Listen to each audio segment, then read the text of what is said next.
오늘은 시편 18편 32절 말씀을 중심으로 하나님의 힘이라는 제목으로 함께 은혜를 나누고자 합니다. 오늘 본문에 나오는 주인공 다윗은 하나님과 함께하는 자의 승리를 말씀하고 있습니다. 다윗은 자기가 승리할 수 있는 비결은 오직 하나님을 의지함으로써 승리를 하게 되었다. 이렇게 고백을 합니다. 아직도 기도하고 있는 분들은 기도를 끝내시고 나를 보세요. 원하는 일마다 잘 되지 않거나 고난을 당하면 곧잘 회개하고 하나님을 잘 섬기던 자들도 원하는 일마다 형통하고 쉽게 해결이 되면 교만에 빠져버리기 쉽다 그렇습니다. 진실한 겸손은 가난할 때가 아닌 형통하고 부유할 때 드러나는 것입니다. 내가 필요한 것이 있을 때 달라고 하고 내가 원하는 것이 있을 때 요구하는 것은 쉽죠. 그러나 내가 배부르고 형통할 때 하나님 앞에 무릎 꿇고 기도하기는 쉽지 않다는 얘기입니다. 그래서 예수를 처음 믿게 된 사람들이 대부분 누구냐? 가난하고 힘없고 고통받는 백성들이었어요. 어제 이제 저희 아이들하고 우리 실습 선생님들하고 양화진 선교사 묘원을 다녀왔어요. 전에 우리 성도들하고도 여러 번 갔다 왔습니다만은 이 땅에 복음을 들고 온 선교사들이 복음을 전할 때 고종 황제가 처음부터 예수 믿고 이런 것이 아니었고 백정들, 여자들이 뭐 지금은 아주 세죠. 말 안 들으면 남자들 굶어요. 그런데 그 당시만 해도 여자는 사람 축에도 안 들었어. 남존 여비다 그래가지고 여자는 남자의 부속물 정도로만 여겼었어요.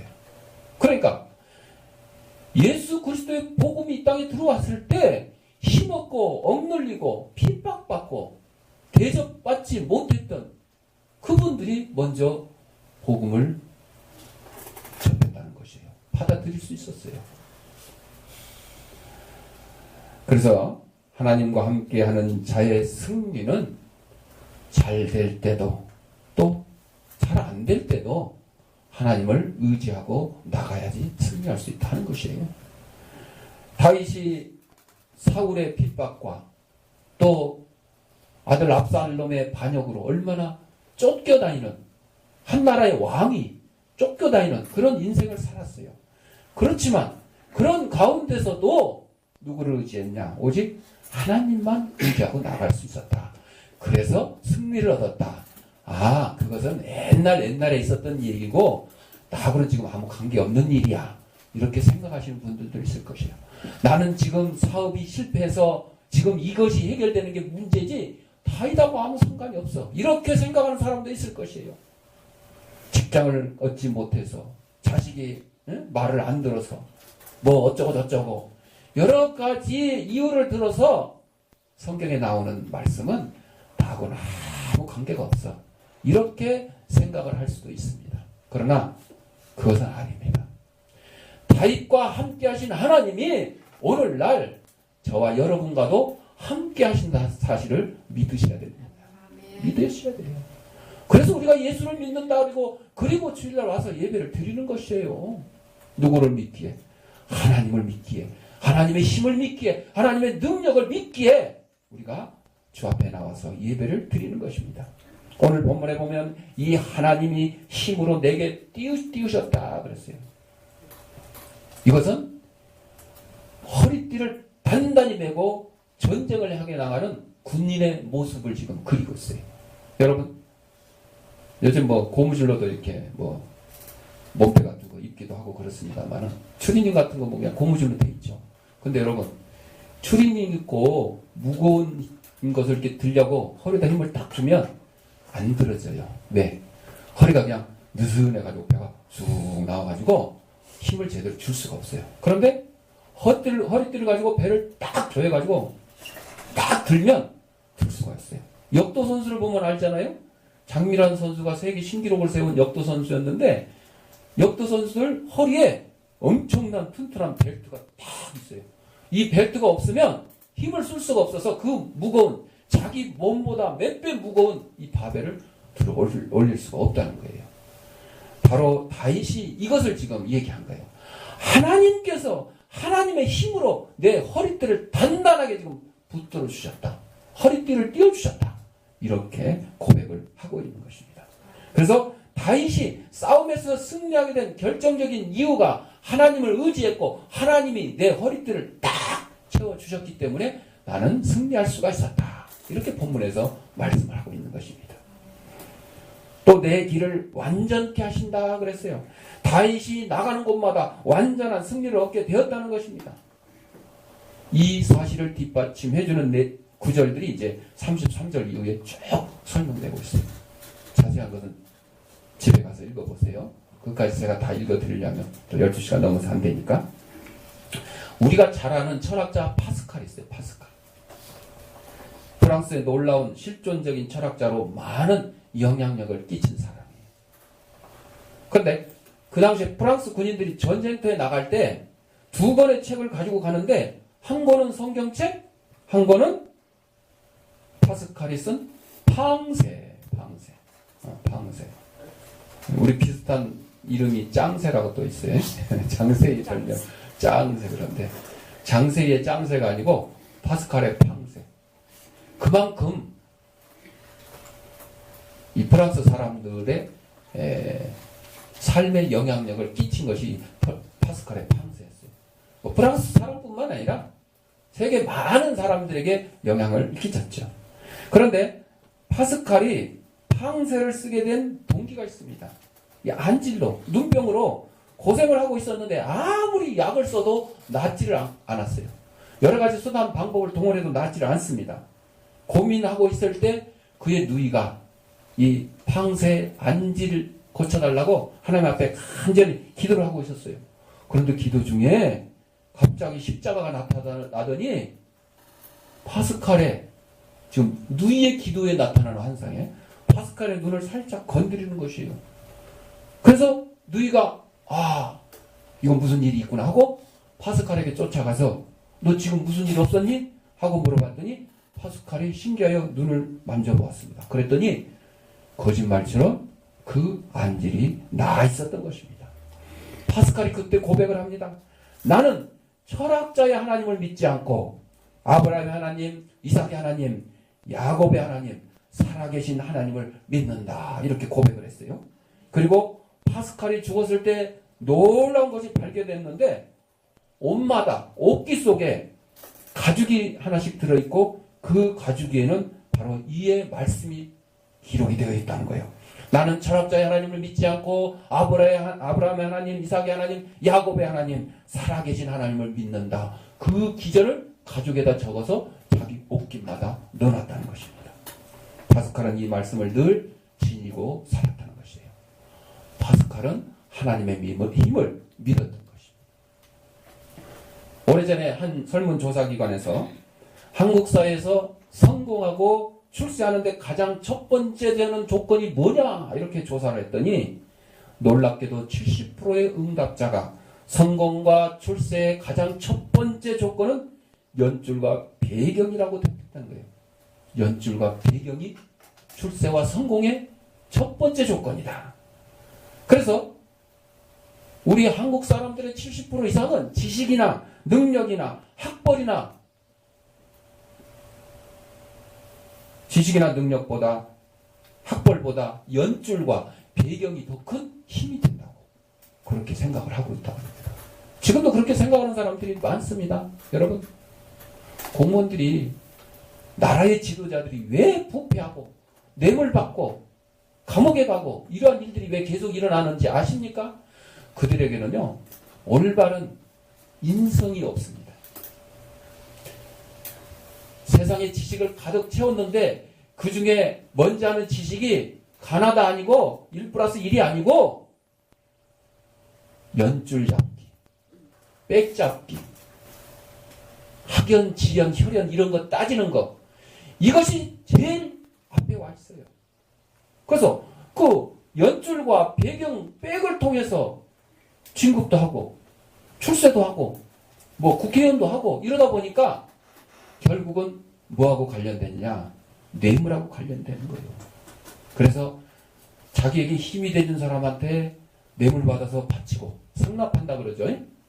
그리고 자기를 도와준 사람들한테 뭔가 일자리도 만들어주고 일거리도 막 주는 거예요. 그러다 보니까 몇 년 지나면 전부 또 그 들통이 나서 감옥에 들어가게 되는 거예요. 이것이 한국 사람들의 70% 이상이 자신의 지식과 능력보다 연줄과 배경을 더 중요하게 생각한다는 거예요. 그게 성공과 출세, 지름길이라고 생각하는 거예요. 이런 의식 구조 속에 6.25 때 재미있는 얘기가 있는데 많은 젊은이들이 전쟁터로 징집을 됐습니다. 학생들은 학도병이라고 그래가지고 막 자원해서 가기도 했지만은 대부분 가기 싫었지만 끌려간 사람들이 참 많았어요. 그래서 배경이 좋은 사람들은 전부 후방 부서에 배치돼가지고 행정이나 뭐 이런 일들을 하는 거예요. 그리고 연줄 없고 배경 없는 사람들은 어떻게 해요? 전방에 소총부대, 보병으로 끌려가는 거예요. 그래서 한 시골 총각이 힘이 없고 배경이 없다 보니까 전방 소총부대, 소총수로 배치돼가지고 총탄이 마구 쏟아지는 가운데 전쟁을 치르게 됩니다. 결국은 적의 총탄을 맞고 숨을 거두게 되는데 그가 마지막 남긴 말이 뭐냐? 빽! 빽! 이게 뭔 소리요? 나는 빽이 없어 죽었다. 나는 빽이 없어 죽었다. 어? 그러니까 얼마나 빽이 없는 서러움에 죽으면서도 빽이라고 소리쳤다는 거예요. 빽 없는 서름을 당한 사람들 웃지 못할 얘기가 이렇게 전해지고 있습니다. 여러분, 힘이라는 것은 누구나 필요합니다. 예, 저도 힘이 필요해요. 아니, 힘이 있어야 여기서 설교도 하고 힘이 있어야 우리 아이들 돌보고 할 거 아니에요? 응? 힘이 있어야 나가서 복음도 전하고 할 거 아니에요? 그런데 많은 사람들이 직장에서 진급이 안 되면 힘이 없어서 그렇다 그래요. 여기서 말하는 힘이 뭐예요? 빽이에요, 빽. 연줄, 배경. 국가나 개인이나 힘이 있어야 된다 그래서 나라마다 국방을 튼튼히 하려고 핵무기도 만들고 미사일도 만들고 우리나라는 이번에 이제 또 국산 전투기도 만들어 가지고 외국에 수출까지도 하는 그런 이제 그렇게 해야 우리나라가 튼튼해진다. 힘이 있다. 민규야, 손을 딱 내려놓고 날 봐. 뜯지 말고. 그건 힘이 아니야. 잘못된 습관이야. 자, 그래서 우수한 전투기를 만들고 잠수함을 만들고 미사일을 만들어서 이걸 가져야 우리가 힘이다. 북한이 핵무기를 주장하는 이유가 그 중에 하나예요. 응? 아니, 미국이 핵무기 가지고 우리 팍 쏘면 우리 당한다. 거기에 대항하기 위해서 우리도 뭐가 있어야 된다? 핵무기가 있어야 된다. 악착같이 이렇게 주장을 하는 거예요. 또 어떤 사람들은 돈이 많으면 힘이다. 권력을 가지면 힘이다. 또 훌륭한 박사학위를 가지고 있으면 힘이다. 이렇게 생각을 합니다. 그렇다면 우리 믿는 사람들은, 우리 그리스도인들은 어떤 힘을 가져야 되느냐? 우리를 도와줄 참 능력은, 우리를 도와줄 연줄과 배경은 도대체 어디 있느냐? 이것을 한번 생각을 해봐야 될 거예요. 오늘 성경에 하나님이 힘으로 내게 띄우시며 내 길을 완전케 하신다고 증거했습니다. 시편 18편 1절에 보면 나의 힘이 되신 여호와여 내가 주를 사랑하나이다. 이렇게 증거하고 있습니다. 다윗은 수많은 전쟁과 역경을 겪으면서 위기 가운데 진정한 힘은 하나님이시는 것을 확신하고 있습니다. 군사의 많음도 아니고 무기의 많음도 아니고 좋은 무기 가졌다고 해서 이기는 건 아니라는 거죠. 군인이 많다고 해서 이기는 것도 아니라는 거죠. 우리 성경의 역사 가운데 그런 일들이 쭉 나와 있었습니다. 빈자리를 이렇게 땡겨 앉으시고 이렇게 같이 좀 앉으세요.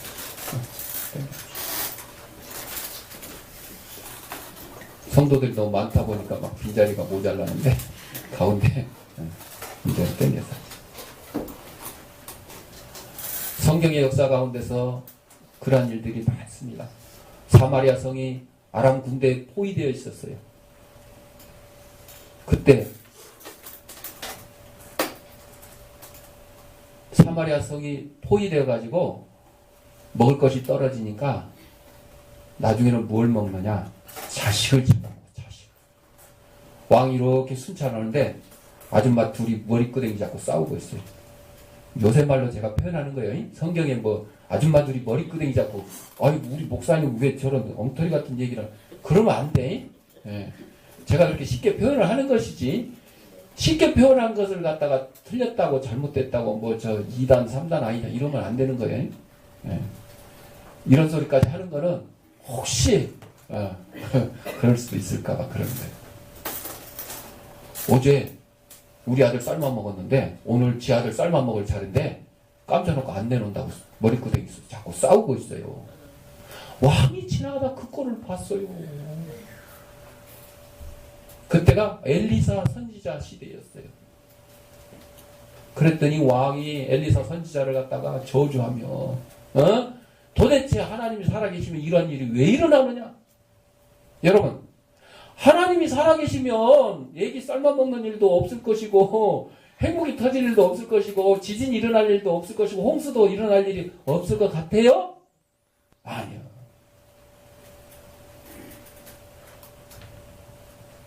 욥은 하나님 앞에 잘못한 거 없는데도 사탄이 하나님한테 제가 한번 테스트 해봅시다. 제가 동방의 의인이라고 뭐 하나님 앞에 순정한다고 어쩌고저쩌고 하는 것이 만사 형통하니까 그렇지 시험 환난 닥쳐오면 욥도 하나님 원망하고 할 겁니다.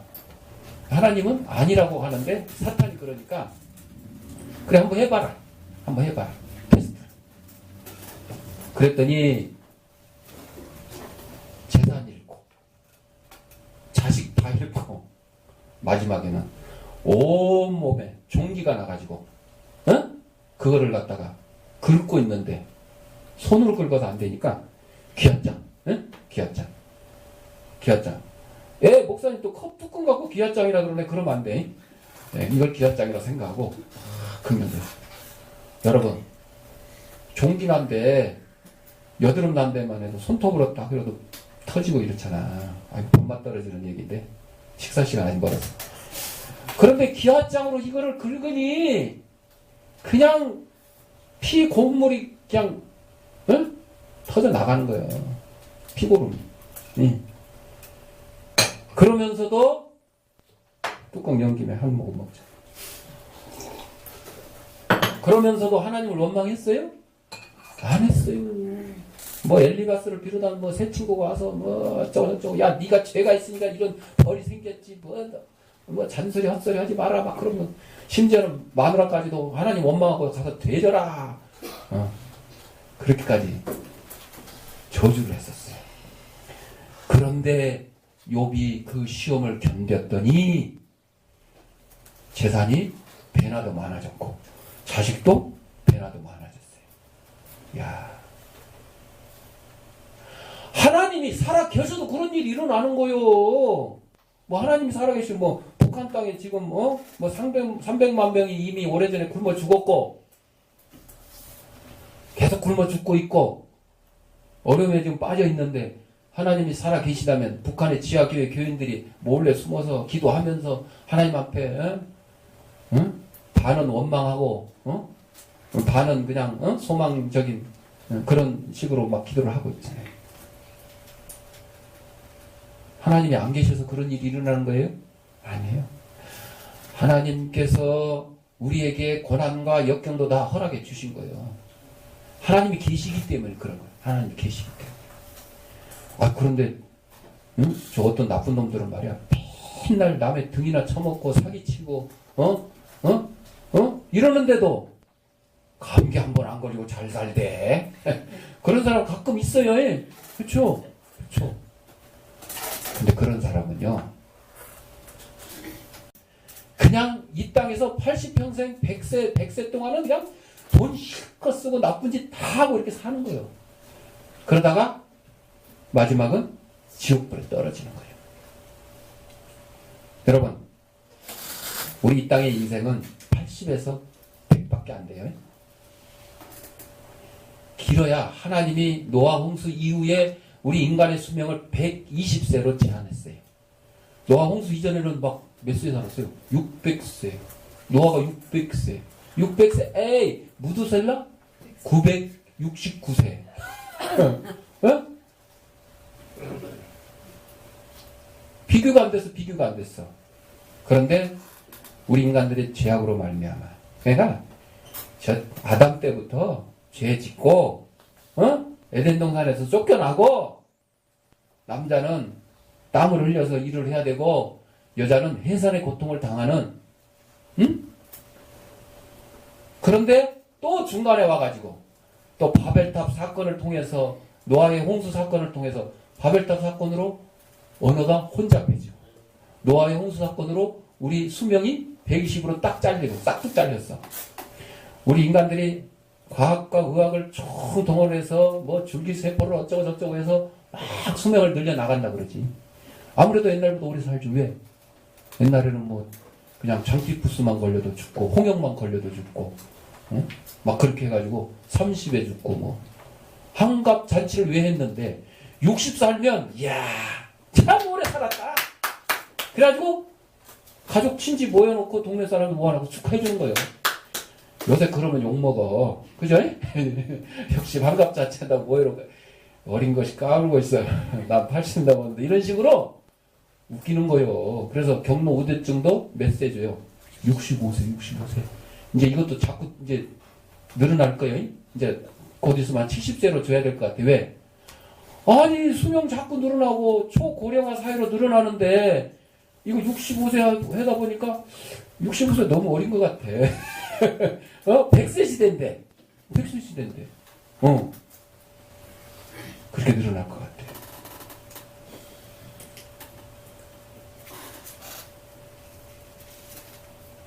하나님께서 우리의 힘이 되어주시는 거는요, 만사 형통 이것 때문에 있는 게 아니에요.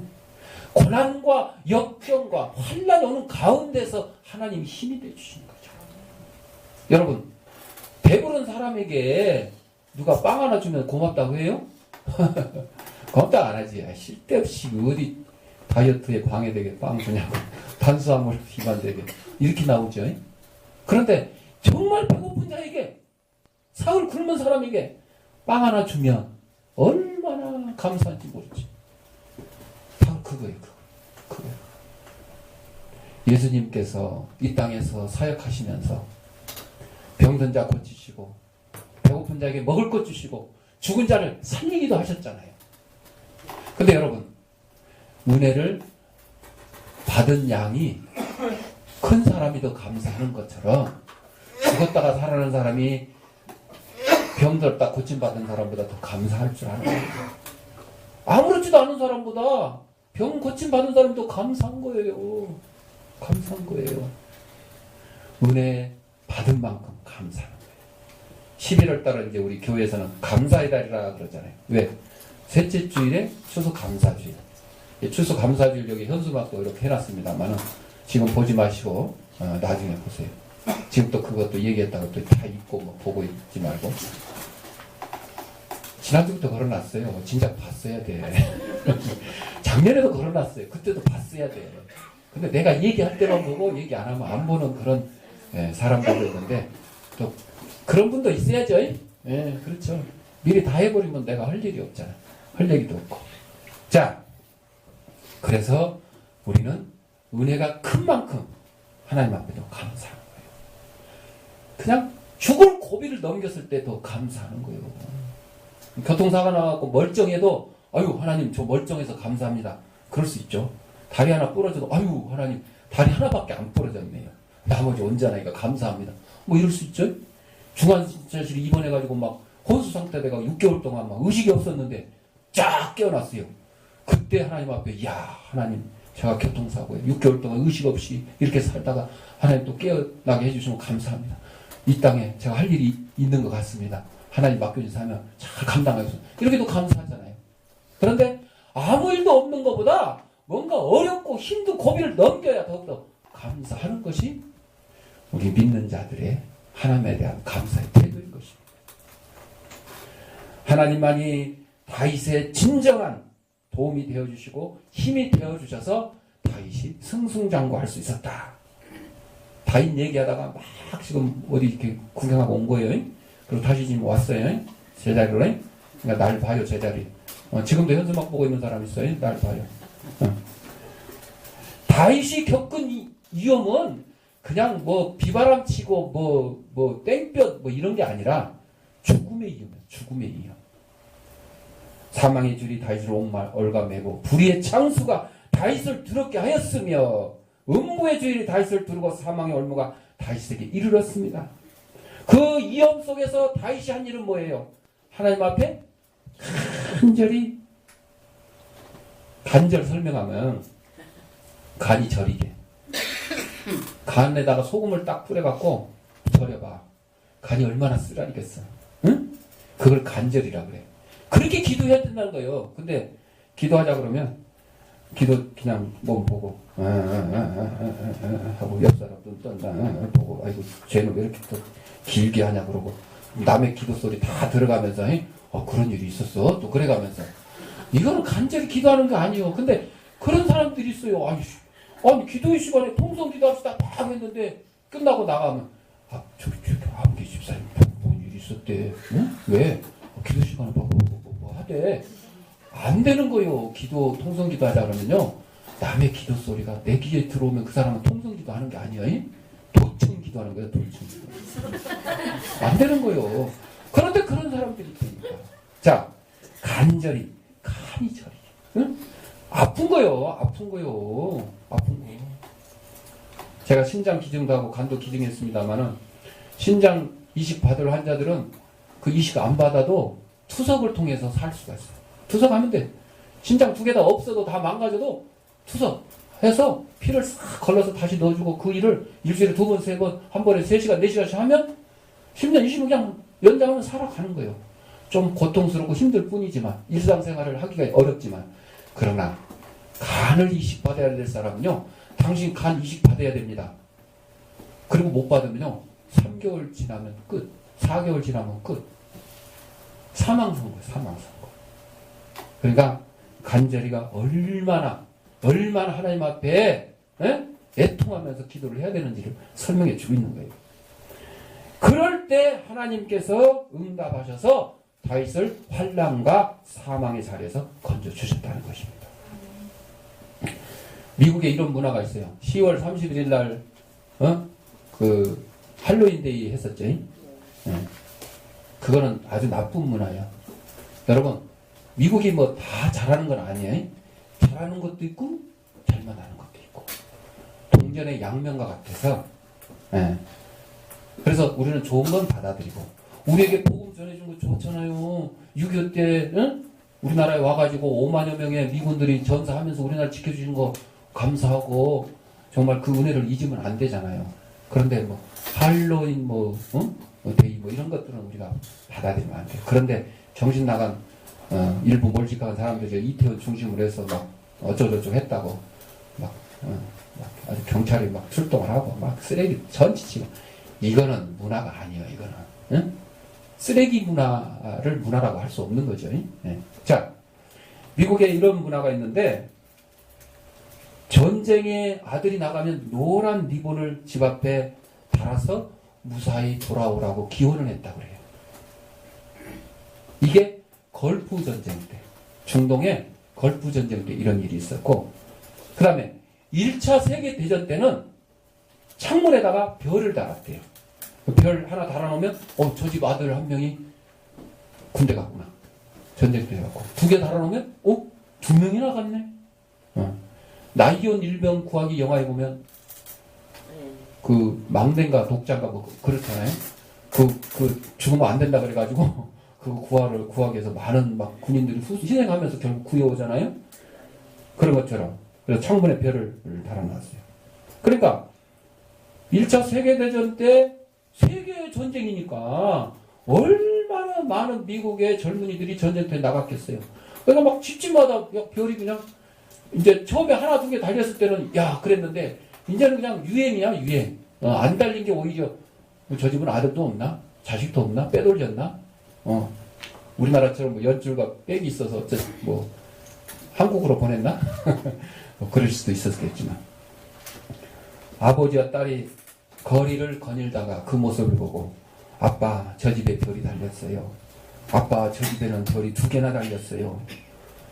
이 동네는 인류 평화를 위해서 아들을 전쟁터에 보낸 집이 참 많구나. 그때 딸이 하늘을 보면서 말합니다. 아빠 저 하늘을 보세요.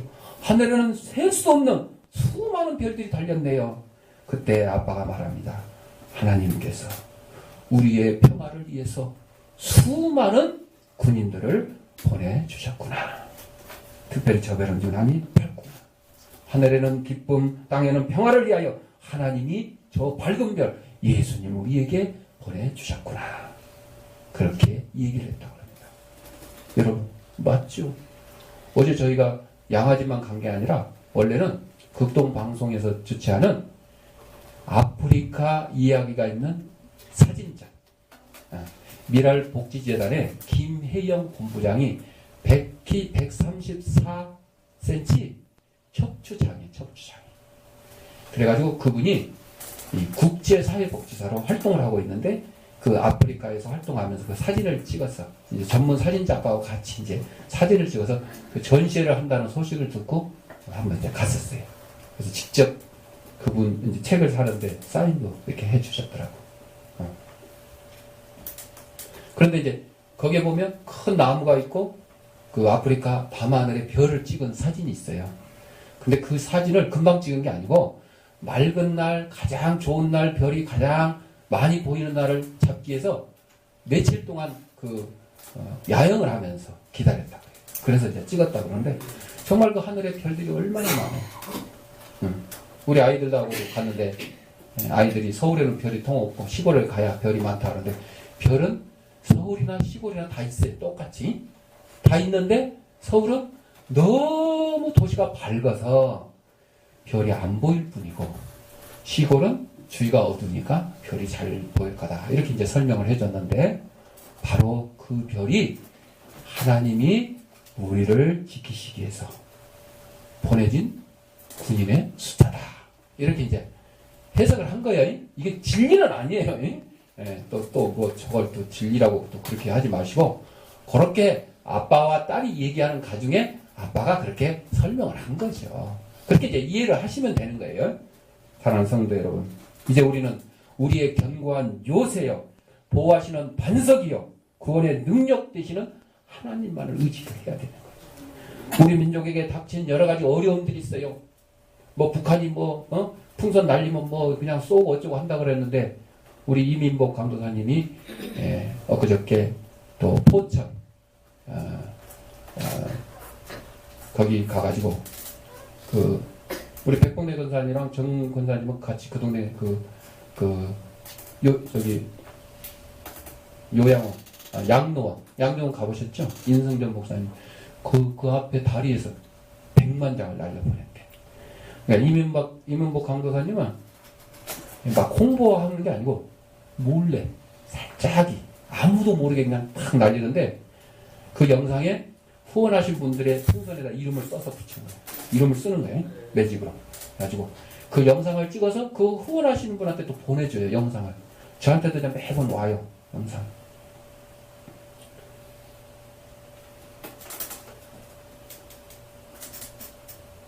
그런데 그 연천, 포천, 파주 이 지역에 휴전선 접경에 있는 주민들이 이 대북 풍선을 반대하는 이유가 그거를 날리니까 북한이 거기다 총을 쐈고 한번 앞으로 원점을 타격했다 이러니까 겁을 먹은 거죠. 여러분, 풍선을 날려서 총 쐈다고 겁을 먹으면 안 되는 거예요. 우리에게 가장 위협은 북한 정권이 지금 현재 북한 땅에 있다는 것 자체가 큰 위협이고 그거는 얘기를 못해요. 그러면서 단순히 풍선 날려서 총 쏘니까 풍선 날리지 마라. 아니에요. 풍선을 날려야 효과가 있는 거예요. 그 뭐 제가 뭐 구구이 설명을 안 해도 뭐 인터넷에도 있고 제 블로그나 뭐 어디 딱 있어요. 그 참고를 하시면 돼요. 자, 그럴 때 뭐 북한의 위협, 뭐 핵무기 위협, 뭐 이런 것들 다 이런 가운데 우리가 해야 될 일은 국방도 튼튼히 해야 되고 뭐 경제도 발전시키고 뭐 북한 도울 수 있는 방법을 찾아 돕기도 해야지 되지만은 가장 중요한 거는 다윗처럼 하나님을 의지하는 겁니다. 하나님 의지하는 거. 우리 대한민국 절대 망하지 않습니다. 왜? 하나님을 의지하는 하나님의 백성들이 있잖아요. 기도하잖아요. 우리 기도할 때마다 기도하잖아요. 북한 동포들 얘기하고 남북 평화 통일을 그냥 단순히 통일이 아니라 하나님의 말씀으로 복음으로 통일되게 해달라고 우리 기도하고 있잖아요. 우리가 어렵고 힘들고 이럴 때일수록 우리가 의지할 분은 오직 하나님밖에 없다 하는 사실을 기억하셔야 될 겁니다. 왜? 하나님은 우리에게 힘을 주시는 분이시기 때문입니다. 하나님은 피곤한 자에게 능력을 주시며 무능한 자에게 힘을 더하여 주신다. 독수리의 날개침 같이 날아갈지라도 피곤치 않고 달려갈지라도 곤비치 않게 해주시는 분이 하나님이시다는 사실을 깨닫고 하나님만 의지하며 나아가는 저와 여러분이 되시길 바랍니다. 기도하겠습니다. 사랑하는 풍성하신 아버지 하나님, 우리 이 땅에 보내주시고 하나님의 귀한 백성으로